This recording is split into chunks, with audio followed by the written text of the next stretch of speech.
ನಿವೃತ್ತ DG IGP Omprakash ಹತ್ಯೆಗೆ ಸಂಬಂಧಪಟ್ಟಂತೆ ಬೆಳಗ್ಗೆ 9:30 ನಂತರ ಸೇಂಟ್ ಜಾನ್ಸ್ ಆಸ್ಪತ್ರೆಯಲ್ಲಿ ಮರಣೋತ್ತರ ಪರೀಕ್ಷೆ ಮಾಡಲಾಗಿದೆ.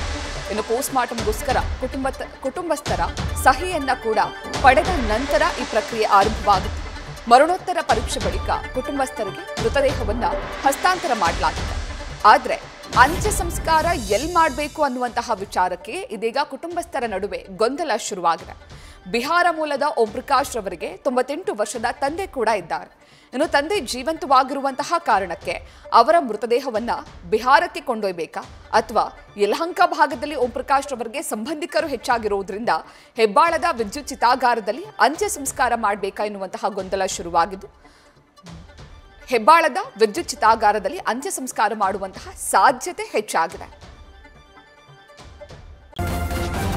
ನ್ಯೂಸ್ ಫಸ್ಟ್ ನಿರ್ಭೀತಿಯಿಂದ ನಿಮ್ಮ ಪರವಾಗಿ.